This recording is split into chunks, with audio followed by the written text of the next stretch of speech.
Se nós não nos perguntarmos essas coisas, nós vamos ficar eternamente escolhendo, na hora das eleições, entre eu vou votar na fome ou vou votar na vontade de comer. Porque as coisas não vão se alterar nunca. A inovação e a imitação como aprendizado. Os seres humanos possuem duas habilidades cognitivas complementares, a saber, a capacidade de inovar e a capacidade de imitar, na medida em que executam alguma coisa nova ou então replicam alguma coisa que alguém já fez e que deu certo. As novidades que deram certo podem reproduzir-se por meio de inúmeras tentativas de imitação e assim podem gerar mais trocas que, por sua vez, podem ser imitadas num processo recursivo. E a ação humana, especialmente a função empresarial, se desenvolve num ambiente de tensão permanente entre o manter e o inovar. Entre o manter e o inovar. Ontem nós estávamos falando aqui sobre as formas de mercado, lembra que eu falei do monopólio? O monopólio, em princípio, pode não ser uma coisa ruim, desde que o monopolista tenha chegado a essa condição porque ele foi mais eficiente, porque ele atendeu melhor aos consumidores. Agora, quando esse monopolista ganhou o monopólio de presente por uma lei qualquer, ou quando ele usa recursos políticos para manter o seu monopólio, aí você tem um exemplo de uma tensão entre o manter e o inovar. Vai ser difícil surgir alguma inovação nesse setor, porque o cara já tomou conta do setor, o setor é dele, ele não deixa ninguém entrar, e tem o governo por trás para garantir essa posição dele. O monopólio de emissão de moeda por parte do Banco Central é mau?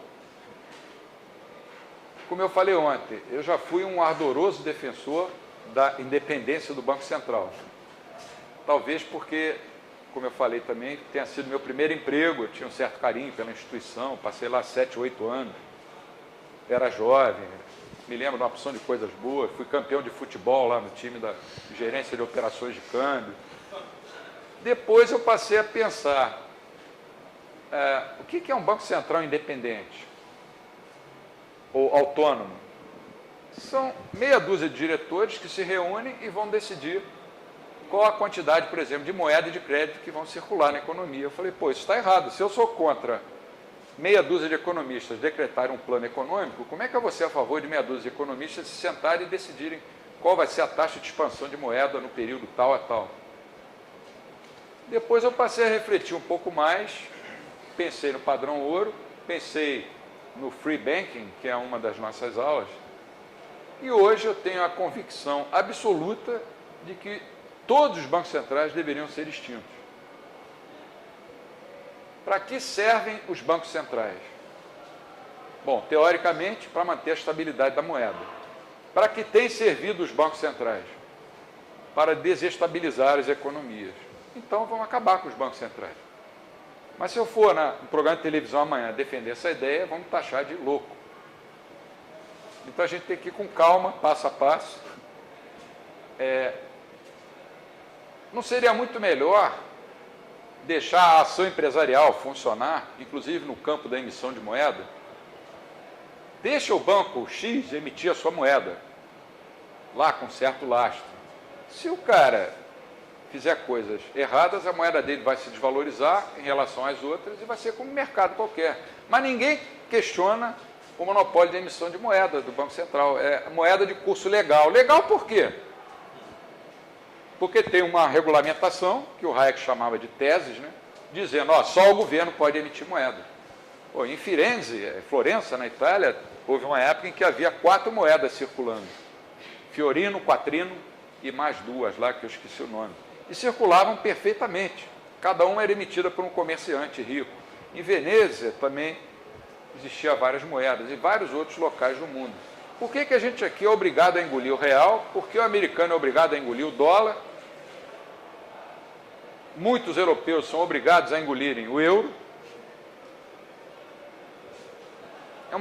É uma pergunta que, quando eu coloco para os alunos de graduação aqui, eles ficam, eu vejo assim pelas reações, eles ficam assim meio espantados. O mínimo que eles devem pensar é que o professor é meio louco, porque é tudo diferente do que eles escutam nas outras matérias. Ah, por que eu sou contra o monopólio da Petrobras e sou a favor do monopólio do Banco Central? O que um tem de diferente do outro? Como eu falei ontem, o rei Herodes não pode tomar conta de nenhum berçário. Nem o gato tomar conta de um prato de leite. Você entregar o Banco Central nas mãos de políticos é como entregar um berçário para o rei Herodes, pedir aí, troca as fraldas das criancinhas aí. Essa é uma das últimas aulas que a gente vai ter, que eu pretendo trazer alguns dados aqui para mostrar o que o Fed vem fazendo nos últimos quase 100 anos, desde que ele foi criado, o que o nosso Banco Central fez. O nosso não precisa nem muito longe.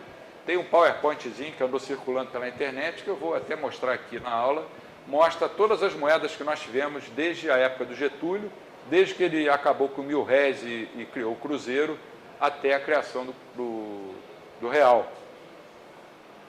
Você antes homenageava nas moedas Dom Pedro I, Pedro Álvares Cabral, Dom Pedro II, a Princesa Isabel, as grandes figuras da República. Depois foi passando aos poucos a colocar moedas com... Houve uma época em que eles colocaram um gaúcho, uma baiana, e hoje nós temos, né, como eu falo sempre, peixe, onça, qualquer dia nós teremos pulgas, baratas, percevejos,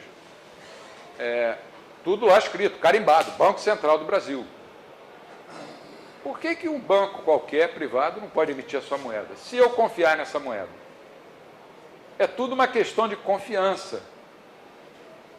Se eu não confio nessa moeda que eu tenho aqui no bolso, eu não vou fazer isso porque eu não sou louco, né? Mas eu posso pegar simplesmente e rasgar. Rasgar. Vocês todos iam ficar achando que eu estava louco. Eu não vou fazer isso porque esses R$5 vão permitir que eu compre alguma coisa amanhã, mas porque eu sou obrigado a usar os R$5. Mas eu podia pegar esse dinheiro, se eu não confiasse nele, rasgar e jogar fora. Dizer, tudo uma questão de confiança. A moeda que eu uso é uma outra moeda em que eu confio, né? Então você tem sempre, na ação humana, na ação empresarial, na função empresarial, por que não estender essa função empresarial para o campo da emissão de moeda? Nós estamos vivendo num castelo de cartas.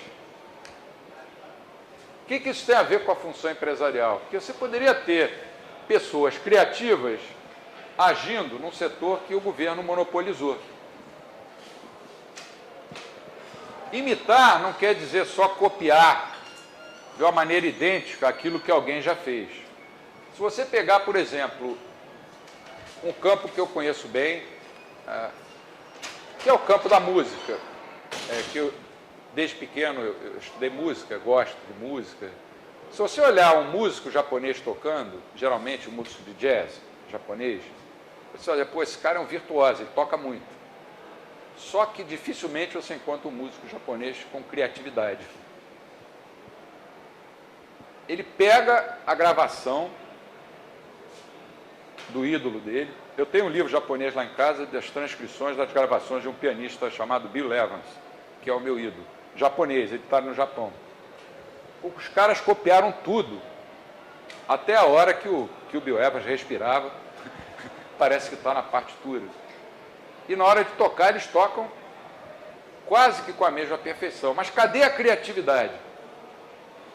Se você colocar um brasileiro lá, ou um americano, ou um cubano, ele vai ser muito mais criativo. Então, imitar não quer dizer só copiar de maneira idêntica aquilo que alguém já fez. Ele diz, pô, esse cara toca igualzinho àquele grande músico fulano de tal. Tocar igualzinho porque ele ouviu o disco 80 vezes e saiu repetindo. Eu já cansei de fazer isso quando estava estudando. Repetia para ficar pelo menos parecido com o que eu queria, né? Mas aí eu estava simplesmente copiando. Imitar, na visão austríaca, quer dizer procurar observar, pensar, compreender e aceitar, acrescentar o que se aprendeu do conhecimento de outros. ao seu próprio conhecimento. Em outras palavras, imitar significa apreender, apreender, o que exige o esforço de pensar. A inovação, por sua vez, também não surge assim do nada, porque requer novas combinações de elementos já existentes para produzir alguma coisa que seja novidade e que seja bem aceita. E é uma tarefa dificílima, porque diversas combinações possíveis já foram tentadas, muita gente já tentou. Em alguns casos, existe até um número praticamente infinito de combinações possíveis. E isso aumenta naturalmente os custos, né? Inovar significa navegar em mares desconhecidos, correr risco de cometer erros, despender tempo e outros recursos, tentar, errar, tentar novamente, errar, tentar de novo, até que, eventualmente, você acaba descobrindo o que estava buscando. Ou acaba não descobrindo. E aí vai ter o prejuízo. Muitas pessoas preferem a segurança de viver de salários no final do mês. Outras são empreendedores e preferem correr riscos. Eu fico muito, não vou dizer triste, mas preocupado quando vejo que, dos alunos aqui da graduação, eu sempre pergunto, o pessoal que está no último período, o que você pretende fazer da vida? Aí, mais ou menos 5% dizem que pretendem seguir a carreira acadêmica. Eu quero fazer o mestrado, doutorado, legal, vai em frente. Mas a grande maioria, eu diria 70% a 80%, pensa em se formar, fazer um cursinho, fazer um concurso público. Eu não desestimulo, porque se as regras do jogo são essas, o cara está buscando segurança, mas quantas dessas pessoas, se o nosso ambiente fosse um ambiente propício ao empreendedorismo, poderiam se tornar grandes empreendedores? Pessoas inteligentes, que vão acabar numa repartição pública tolhidas ali, sem poderem desenvolver a sua criatividade. Eu deixei o Banco Central, uma das causas foi essa, eu pedi demissão do Banco Central, porque eu senti que tinha alguma coisa diferente. 20 e tantos anos depois, um dos meus filhos também pediu demissão do Banco Central pelo mesmo motivo e preferiu correr riscos ainda maiores do que os que eu corri. É uma coisa individual, né? E isso explica por que as inovações de sucesso geralmente foram resultados de processos graduais de buscas em que se ia melhorando o que já havia sido descoberto e explorando coisas ainda desconhecidas mais perto daquelas que já foram exploradas. Por volta de 1950, 2 engenheiros japoneses foram ao Ministério da Indústria e do Comércio do Japão pedir autorização para fabricar um produto novo que eles tinham inventado. O Ministério, com seus burocratas, não autorizou eles a abrirem o negócio. Esses 2 japoneses, então, resolveram, na garagem lá da casa de um deles, fundaram a Sony. Se dependesse dos burocratas, não haveria a Sony, e o rádio de pilha talvez só tivesse surgido muitos anos depois. A primeira coisa que eles fizeram foi o rádio de pilha, que foi uma revolução na época. Mas os burocratas falaram, não, esse negócio de inovação não pode. Está lá no decreto número tal, parágrafo não sei o que, isso aí não pode. E não conseguiram dinheiro. Mas eles lutaram, batalharam, como geralmente os empreendedores fazem, e conseguiram o sucesso que a Sony se tornou. E quantos desses casos a gente não conhece? E, portanto, eu não posso citar aqui. Planos que foram abandonados simplesmente porque não tiveram suporte financeiro, ou de governos, ou de até setores da iniciativa privada.